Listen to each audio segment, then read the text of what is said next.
Let me start with a quick question and be honest with yourself. Have you ever sent a message you wish you could unsend?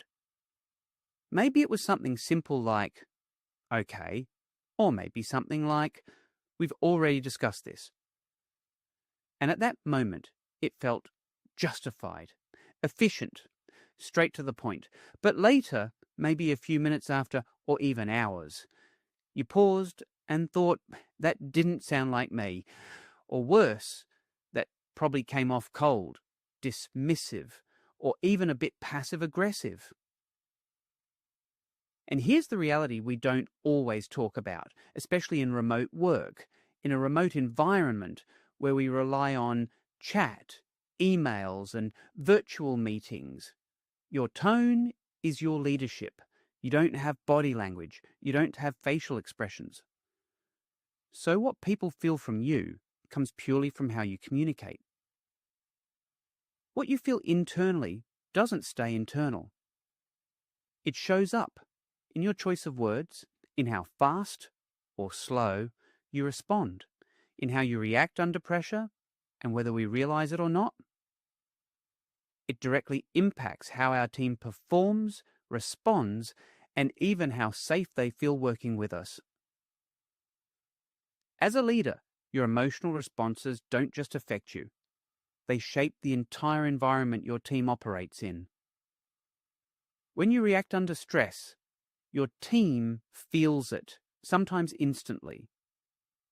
Your communication shifts, even if you don't notice it.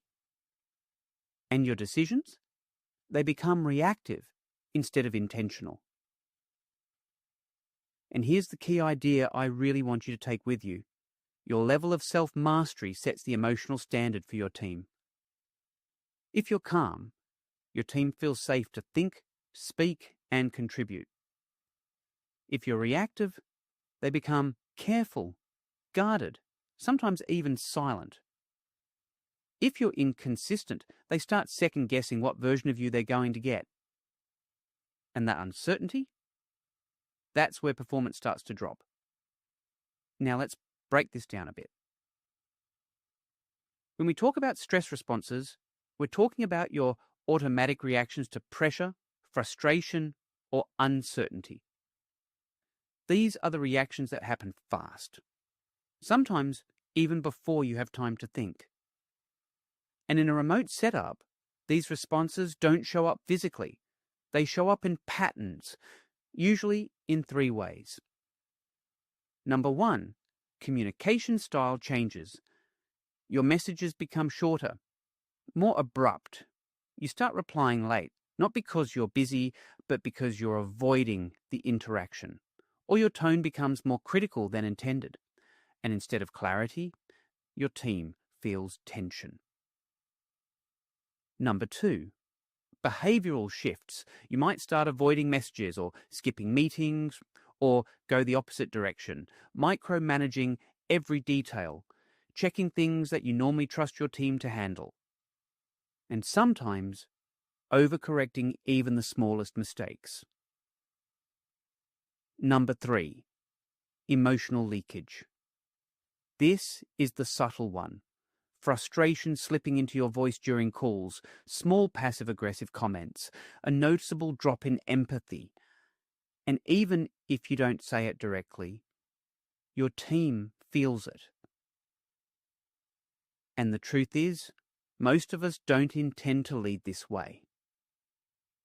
But without self-awareness and regulation, these patterns become our default. Let's make this real. Here are common triggers you might experience as a remote leader. Trigger 1, repeated mistakes. Here's the scenario. A team member keeps making the same error despite previous coaching. Your unmanaged response would be like, "You already know this. Why is this still happening?" And maybe you've had that moment where you think, "I've explained this before." Meanwhile, your managed response would be like, "I noticed this came up again. Let's walk through what's getting in the way so we can fix it for good." The difference here is simple. One reacts to frustration. The other focuses on solving the problem. Trigger 2. Delayed replies. Here's the scenario. You send an urgent message, but no one responds for hours. Your unmanaged response would be something like, "Why is no one responding? This is urgent."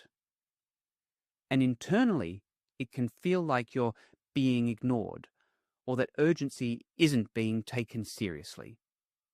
Meanwhile, your managed response would be, "Hi team, just flagging this as urgent. Can someone confirm once seen?" Same situation, but a very different impact. One creates pressure, the other creates clarity and accountability. Trigger 3. Misinterpretation in chat. Here's the scenario. A message sounds rude or dismissive. Your internal unmanaged response would be, "They're being disrespectful," and your unmanaged action would be replying with a cold or defensive tone. And this is very common in remote setups, because tone is easy to misread when all you see are words. Meanwhile, your managed response would be like, "Hey, just to clarify, did you mean this as a concern or a suggestion? Want to make sure I understand correctly." Instead of assuming intent, you create space for understanding. Trigger 4. Pressure from leadership. Here's the scenario. You're being asked for results while your team is underperforming. Your unmanaged response would be passing that pressure down aggressively, and sometimes it sounds like urgency, but feels like stress to your team. While your managed response would be filtering pressure and focusing on solutions. And you say something like, "Here's what we need to improve. Let's align on how we'll get there together." You don't remove the pressure, but you translate it into direction. Let's pause and reflect. Think about the last time you felt frustrated at work. Not a small irritation, but a real moment of pressure or stress. Ask yourself, what triggered you? How did you respond? How did it show up in your communication? And be honest with yourself on this one. Was your response aligned with the kind of leader you want to be? Because this is where leadership really begins, not with managing others, but with managing yourself. Here's a simple but powerful tool. The pause principle. Between trigger and response, there is a moment, and in that moment, you choose your leadership. It may not feel like it in real time, especially when things are urgent, when you're frustrated, or when expectations are high. But that small space, that split second, that's where the difference between reacting and leading actually happens. Here's a 3-step pause model. Number 1, notice. Think something like, what am I feeling right now? Before anything else, just pause. Not to fix the situation yet, not to respond immediately, but to check in with yourself. Am I frustrated, pressured, irritated? Because if you don't notice it, it will show up anyway, just not in a way you control. Number 2, name. Think something like, this is frustration, this is pressure. This step seems simple, but it's powerful. The moment you name what you're feeling, you create a bit of distance from it. You move from reacting to observing. And that's where control starts to come back. Number 3, navigate. Think about something like, what's the best response, not the fastest one? Because in leadership, fast is not always effective, and silence for a few seconds or even a few minutes is often better than a response you'll regret later. This is where you shift from emotion to intention. Here's an example. The trigger is the team misses a deadline. Now be honest, your first instinct might be to send a quick message.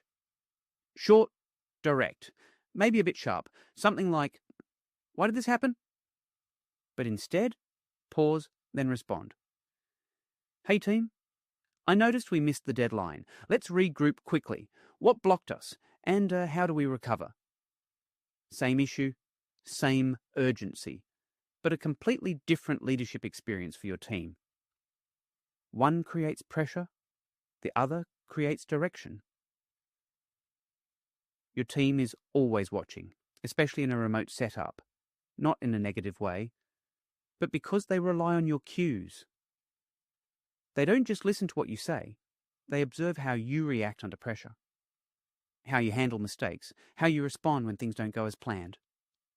And over time, they mirror it. So ask yourself, are you modeling clarity or chaos? Stability or stress? Because whatever you model consistently becomes your team's default behavior. Emotional intelligence isn't about never feeling stress. You will feel it. Every leader does. It's about recognizing it before it controls your actions. It's about creating that small space where you get to choose your response. Because the moment you master that response is the moment your leadership truly levels up.